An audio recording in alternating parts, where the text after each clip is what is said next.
September of 1966, Dr. Martin Luther King said that rights were the voice of the unheard. It was in an interview, and he immediately followed it with his views on protest and peaceful protest, and he immediately followed it with the words that riots were self-defeating and socially destructive. It's not a rally cry to riot. It's a rally cry to protest and be heard and be spoken. But he understood what kind of world the people who were rioting were living in. I can't understand that. See, we have this problem where we project the lives that we live, the situations that we know, the experiences that we have. We project that onto people, not ourselves. People whose experiences are not like ours. People whose everyday worlds are not like ours. We project our experiences and we say, I should be able to determine how you should react. Now, I've done that a lot. I didn't realize it because that's kind of part of this process. That's part of life. You have to constantly question things and reevaluate your understanding of those things. And as bad as I hate the word beliefs, reevaluate your belief structure. If you just blindly follow, well, you're not going to have a very well-formed belief structure. You're going to believe what somebody else tells you to believe, and that's that, and so it is, and so it goes.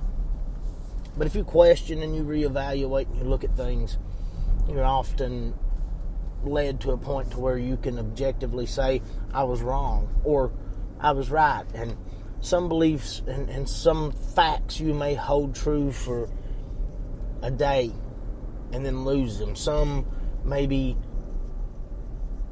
20 years. Some maybe a lifetime. But you can't put any value so great on a belief that it stops the belief from being able to be changed when a truer belief is found. I don't know what I could say about what happened in this case, public execution. I will say that, and I'll say it was a murder, and I will say that I believe every officer involved, not just one, should be charged, and should be charged to the fullest extent of however the law is applicable in this situation. I'm a white 30-year-old male from eastern Kentucky.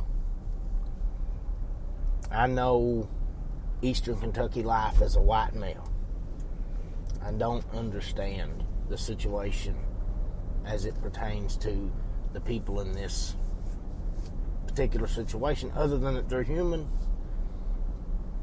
and they didn't do anything wrong. And to see a human lose their life when they didn't do anything wrong, regardless of color, which is still part of it I struggle with, is a horrible, horrible thing. Killer Mike made a statement, and I don't think I've heard anything said more beautiful or more compassionate and with more heart and desire for change in my life. It wasn't rhetoric. It wasn't from some group who flourishes from chaos. It wasn't from some white guy in southeast Kentucky who doesn't have the right context to understand the situation really. It was from someone who understands it from a lot of different angles. From the racial side of it, to having police family, to having activist family, to being brought up in an area that was predominantly black and predominantly poor. It's an understanding that I seek to understand myself but can never fully experience.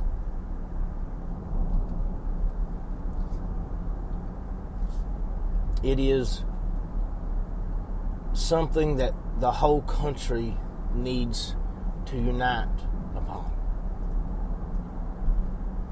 But unite in a certain way, because it is a dividing thing. And they need it to be a dividing thing.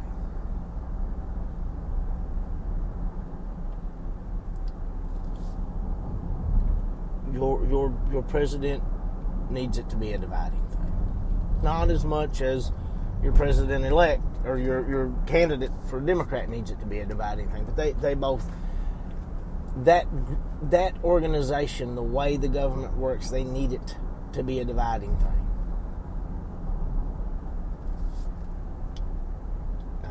I would like to sit here and say to you, Chairman Mao said, if you loot, we'll shoot. But he's not the one that said that. No. That was our president that said, if they loot, we'll shoot. Or however he phrased it. I don't know. I don't pay him any attention. I don't acknowledge his existence very seldomly. It pains me to do so here. He's not in charge.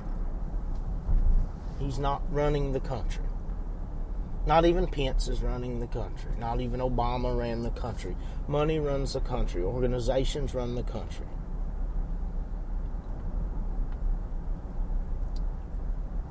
No free peoples, because we are one of the few true free peoples. And you look at the situations like this and say, you consider that free? I don't consider that 100% free. We're closer than China. We're closer than Russia. The difference is we still haven't figured out a way to stop ourselves from being divided. See, it's we the people. I look at it kind of like this. Imagine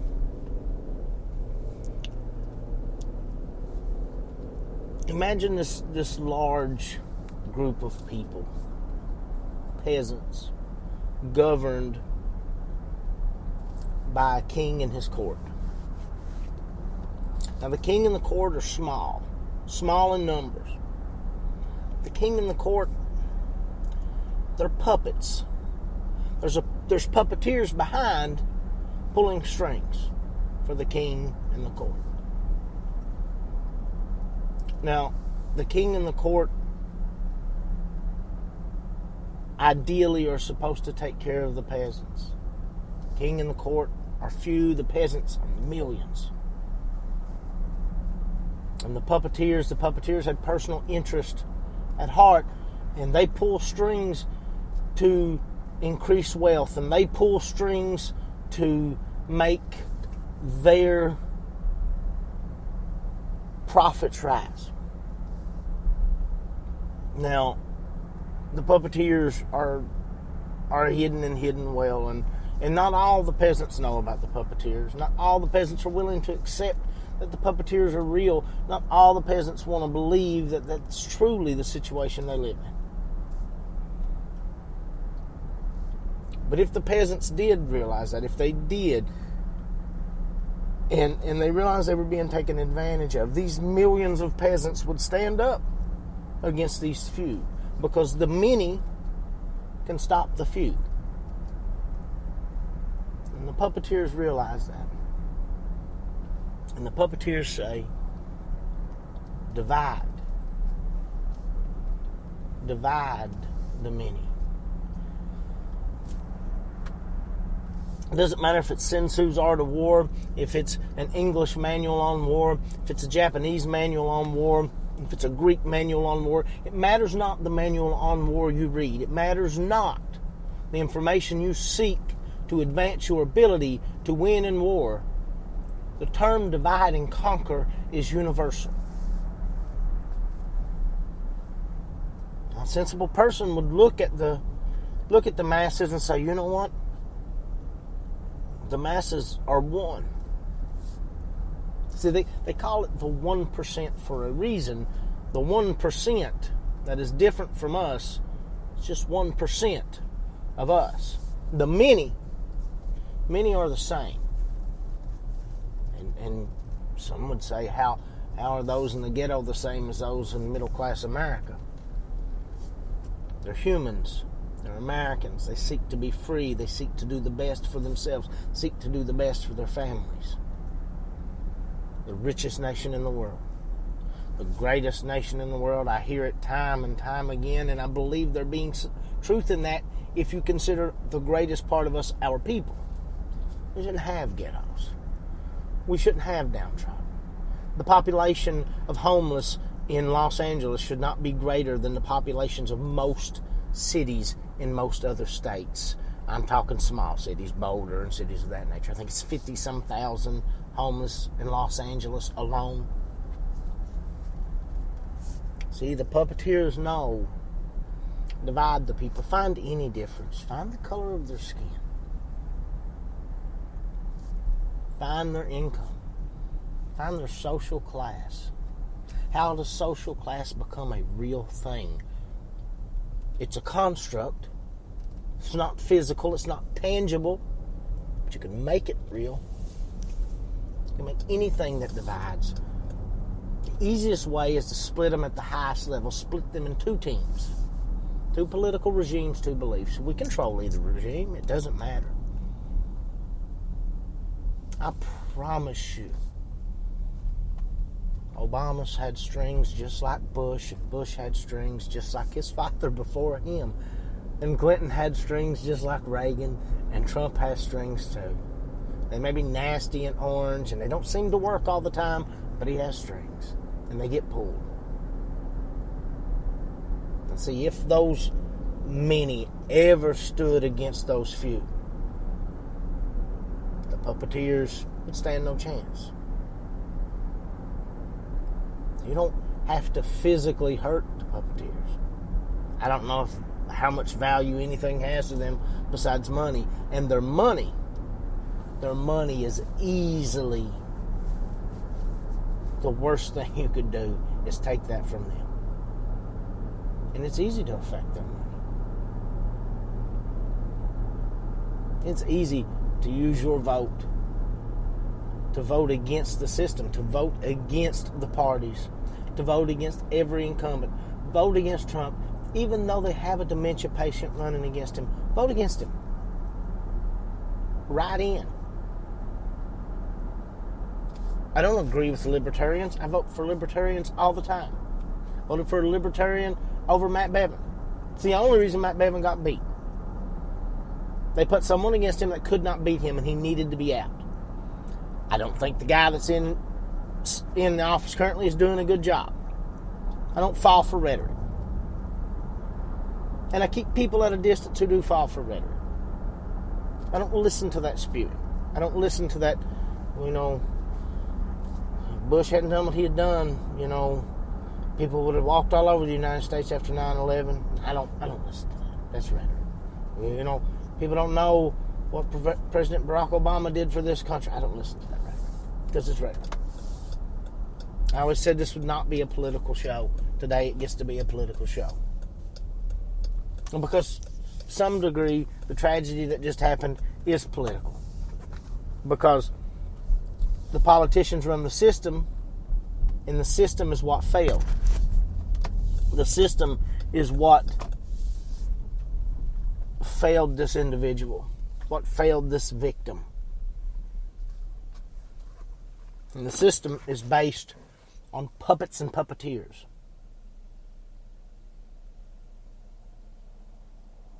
You say that and it seems so ridiculous, and it seems so conspiracy driven, and it seems like all these things, but you know what it doesn't seem like? It doesn't seem like the one thing it should seem like. It should seem implausible. It should seem like this can't happen. Because there's so many of us and so few of them.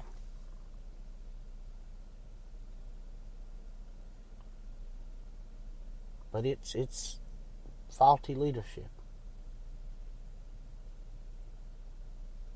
We make progress ever so often. We were making progress. My favorite words to ever be uttered, fake news, was becoming dominant in the landscape.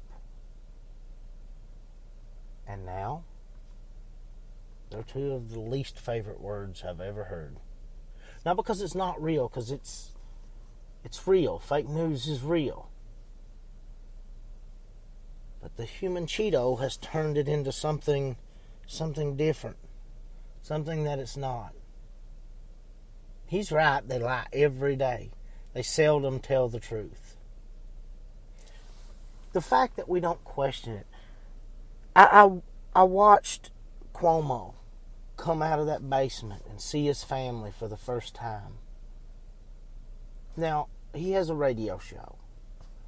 He had been outside previous to this, had an encounter and a conflict with someone. So a police report filed. He was there with a woman and children. I would assume his wife and kids. But either way, he's out of the basement. He talks about this on the show. There's a police report. Then he comes out and CNN presents it as, here he is. His first moments out of seclusion in the basement. Separated from his wife and children. That's a lie. Now, this same organization is covering this incident, this tragedy, this murder. And I say it that way because I don't know what you fairly call it. Murder doesn't seem vile enough. It doesn't seem bad enough. I don't know. There's not a word disgusting enough to describe the disgusting act that happened. Because I've seen the video from every angle. There's no resisting arrest. Like the officer said, that's a lie. The poor guy tripped. The poor guy begged. He begged for his life. He said, "You're killing me." And there are so many close-ups of that officer's face with his knee and his throat. There was no emotion, no regret, no remorse. The amount of callous. I've heard time and time again, how could you charge it first-degree murder? It has to be planned and this. Look at his face. That face says first-degree murder. I mean, it is what it is. But back to the point of the fake news. And they send an African-American reporter to get arrested. And they do all the things they need to do to stoke the fire of violence. This same thing happened leading up to I believe it was either a caucus or a convention, a Republican convention. This same thing happened, I believe, in the early 2000s, 90s, late 90s, early 2000s, at a Democratic convention in Los Angeles. I don't think this man was executed for some political gain. I believe it was just a monster, a coward. I believe it was a coward. A coward who was in a profession that's not made for cowards. Who took the life of an innocent man, and I believe that will most definitely be politicized, and that's what they do. It goes in cycles. And the scary thing is, if you look at it, both sides like it. Antifa, who is a terrorist group and a politically charged group, this benefits them, and this benefits Democrat candidates. And even though you don't know it, and you may not see it, this benefits Republican candidates. I feel like the fact that this happened is a tragedy. Beyond all measure, and that's how it should be approached and be respected as, and it's not. It'll be politicized, and it'll be made into something. It'll be made into something that determines something down the road that we don't see. And that's not even what's important right now. What would be important right now is to make sure that it never happens again. Well, we have to have police. And Courier-Journal has a picture of a line of African-American protesters protecting a white cop who got separated from other cops and was left alone so that nothing would happen to him amidst those protests. That's not on the news. I can't find it anywhere on their website, but the picture got out with their stamp on the bottom of it. But that story will never make the front line news. It'll never be mainstream news. There's so many African Americans begging and pleading, don't destroy my city. Don't destroy my business. Don't destroy what's mine, what I work to build. Don't take from me what my family and my forefathers fought for against racism to achieve. Don't take that from me. Don't burn my own home. But the people burning these homes are not from those cities. Some of them are white. Some of them many of them are from other cities sent in to amplify the situation. I believe in their heart, some of them believe that they're doing the right thing, that they're doing the best thing, but they're not even close, not even for a moment. But some of it's real people, really caught up in that emotion, really reacting that way. And for those people, I don't have the experience or the right to say you're wrong. Those people are few. Most of the people really impacted, most of the people that are really, they're just tired and they want change, and fire doesn't always bring change. And I don't think most of them want the fire. They want the change, but they don't want to destroy what their families and neighbors have built and have to start over and build again.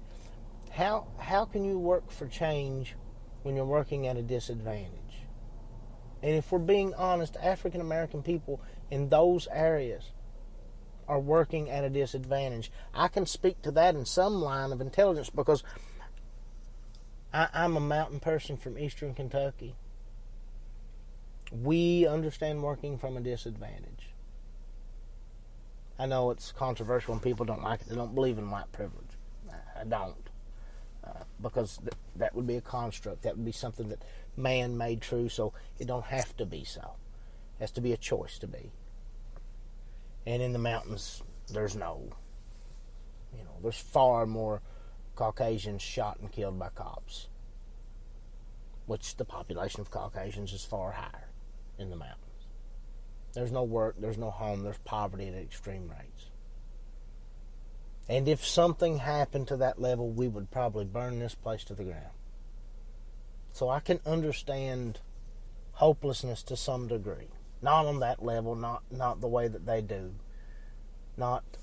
It's not for me to say that I can understand anything as an African American, because I can't, because I'm not an African American.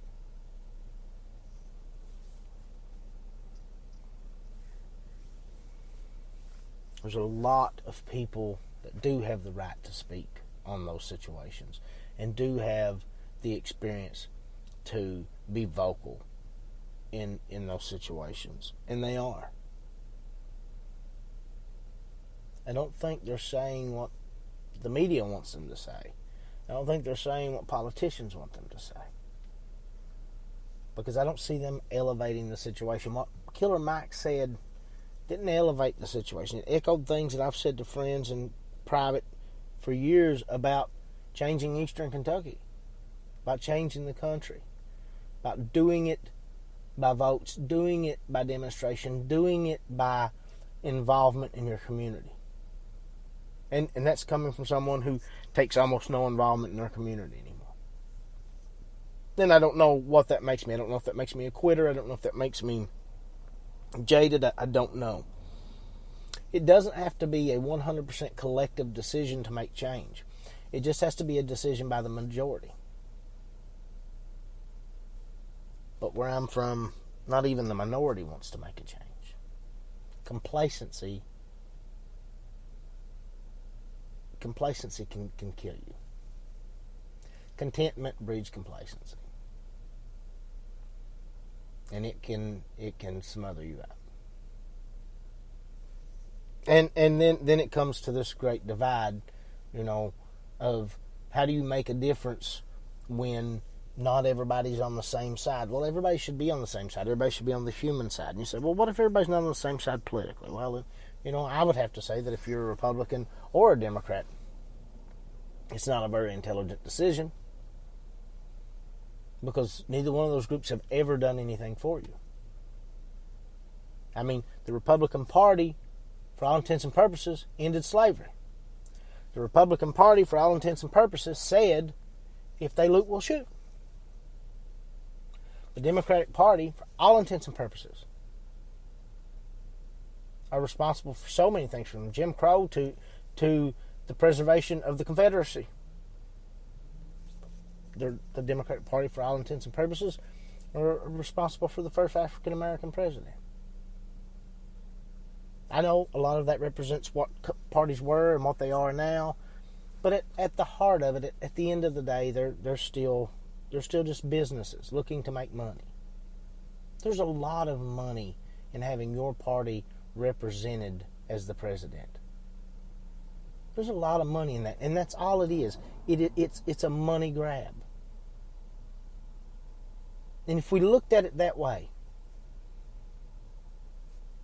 and we treated it that way, you see, it's restricted to only these two parties can compete in this popularity contest. Not only that, but only can these parties choose the select few who you are allowed to choose from. And once they choose who you can make your choice for, so they make your choice basically, then, and only then, do you get to choose between your party and the other party. You don't even get a say in who ran for the other party. Now, if someone wants to run from the outside, someone wants to be a true independent, someone wants to be a true moderate, someone wants to be a true centrist, somebody wants to be truly different, well, that's just not possible. There's not a third party. There's not room at the top. You have two groups splitting the money, and a 50-50 split is better than a three-way split all day long. And until we require that there be something else, there never will be. Now, we could have a Democratic Socialist, but that's basically a Democrat. We could have a Tea Party member. That's basically a crazy Republican. We can have a Libertarian run, but you can't actually have a Libertarian. I mean, they do say some crazy things, but they would be destructive to the system. I mean, there's some Libertarians there. I think the Pauls ran in Ron Paul. But they would be destructive, and they won't even confess to being libertarians. I think that may be better for the Libertarian Party that they don't. But see, it's the mindset that divides us. I hear liberals all the time go, well, there's no need for an armed citizenry. There's no need to be out. Everyone's so mad about not people who want the right to make sure things like this don't get worse and don't escalate. People want to make sure that Republicans don't have the right to own guns. Well, I'm not a Republican, but I own a gun, and I vehemently support. Everything in me, I support the right to own guns. If China, who likes to come out and abuse protesters,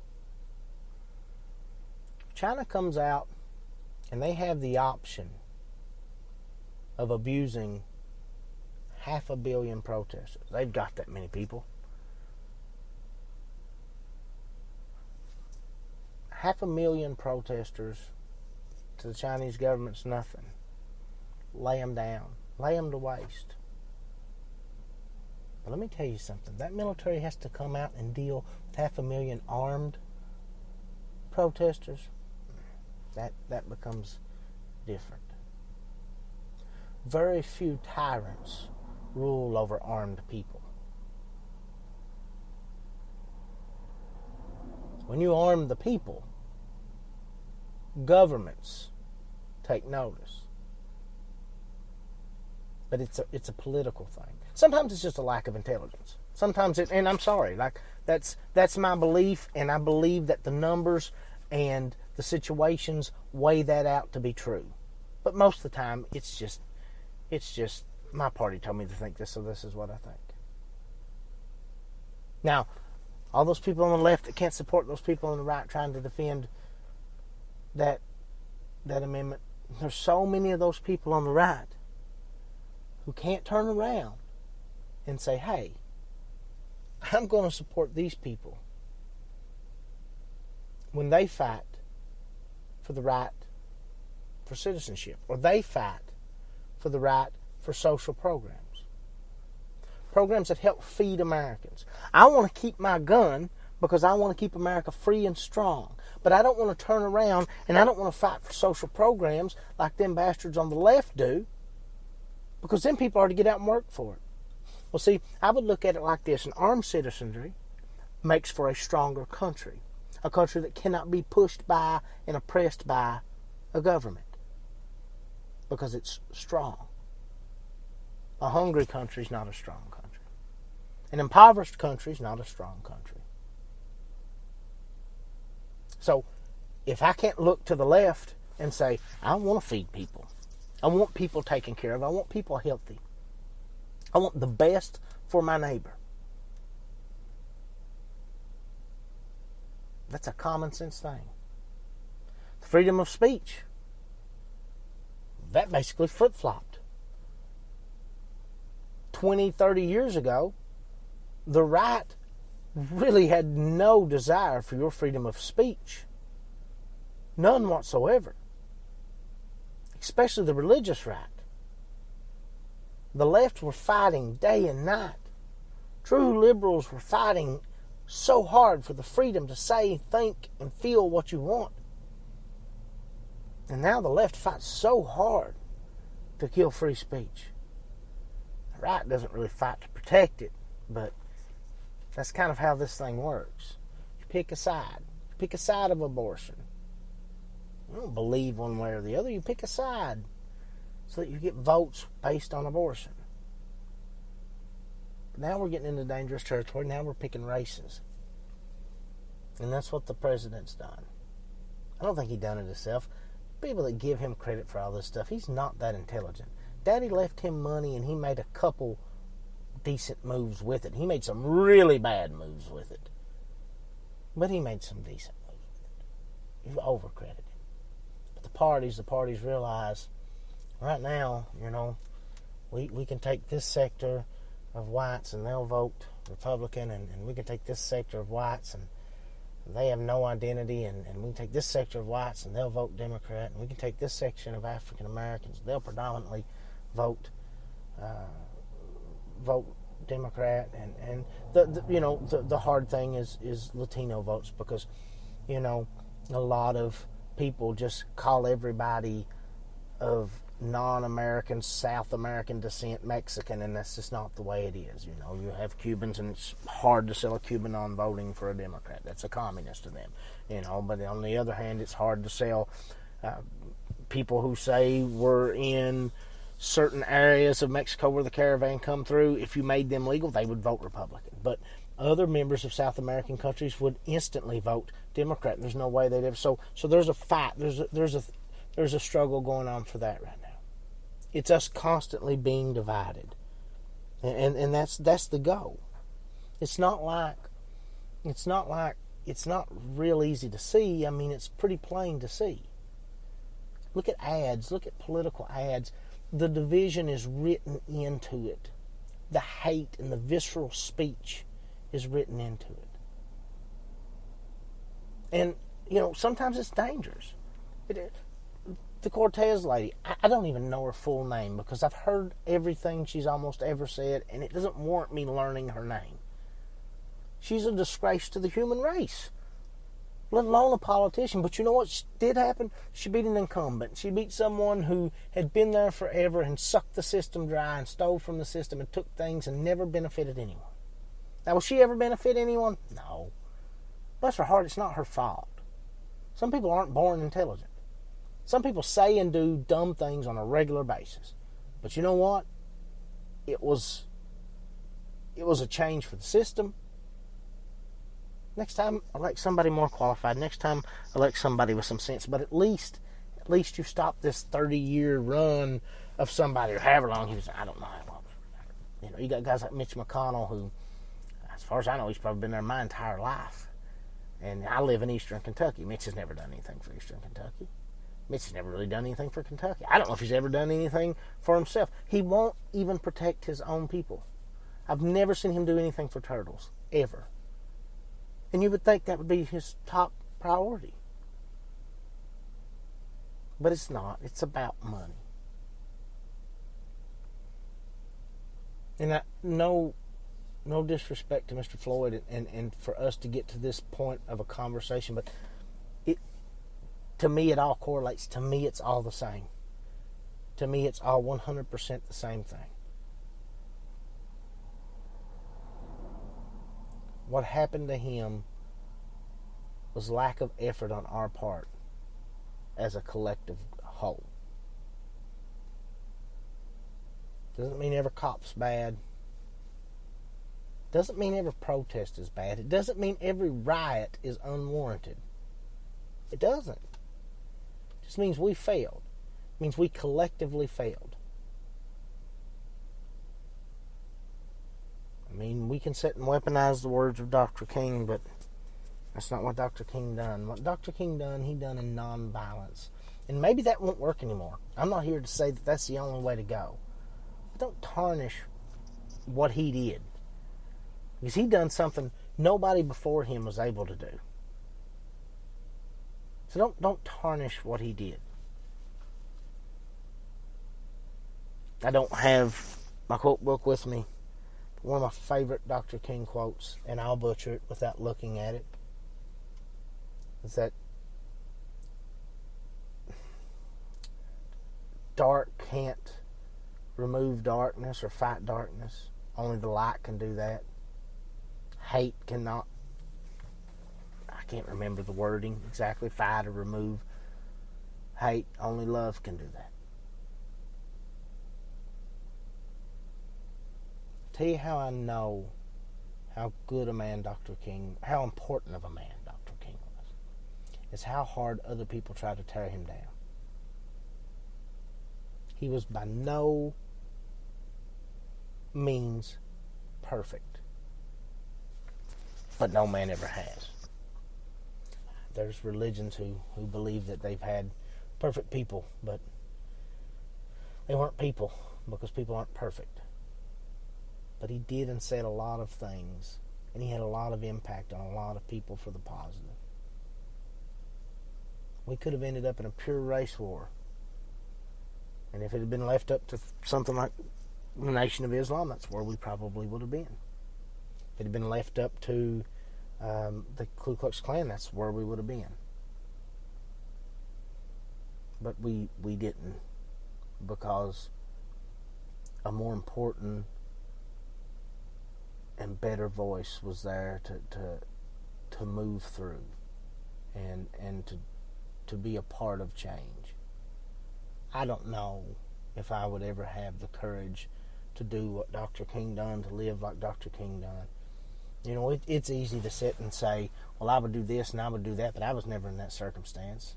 It's easy to say, well, you know what, I would never leave Mexico and come here as an illegal because, you know, I would want to follow the rules. I'm not a criminal, but I've never had to raise my kids, you know, in a place where I didn't know if they were going to live every day. So I don't know, because I've not walked in those shoes, what I could have done in regards to what Dr. King done. But I feel that what he done was different than anyone else around him. And I feel that that's what we need now. But I also feel that it was African Americans bond. It was Americans. See, it's even that we have to, the fact that we even have to address a difference of race, it's ridiculous. You know, I seen a statement that the number of Caucasians killed by police are higher than the number of African Americans, and have been every year since 2017. And it's true, it is. And then people say, well, it's this population. Yeah, but in this population density, look, you can go back and forth. It's basically, it is what it is. people got killed, and some of them were innocent. Now, look, some people got killed by cops and deserved it. They were physically trying to harm an officer. I mean, we can't ask those people to do that job. And ask them, we can require them to be better. Better than us. That's fair. That may not seem fair, but that's fair. Because that's part of the job. And we can pay more for the job. And we can be more cognizant of how the job is done. And we can make the job much more public. And all that's fine. But we have to require that those people be better than us.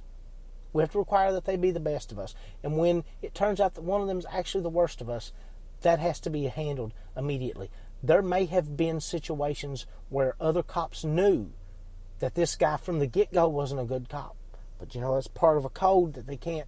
And it unfairly brings good cops into the same line as bad cops, and that's not right. And they have to stand up themselves and say, that's not tolerable. We won't do that.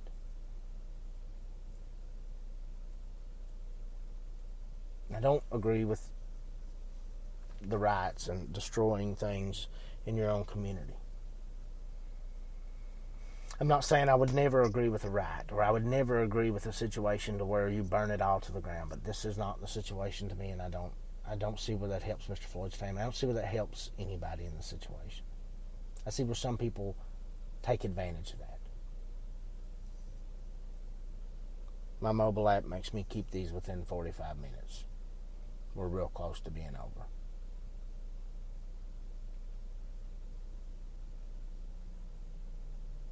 Somebody said it was corny, that everything they heard and seen for the last so many days was, I can't breathe, I can't breathe. How corny would that be if that were your son? How corny would that be if that was your brother, your father, your friend? It wouldn't be real corny. It would be his last words used as a weapon against tyranny, against injustice. So, I'm not going to quote Dr. King at the end of this. I'm just going to say, I can't breathe.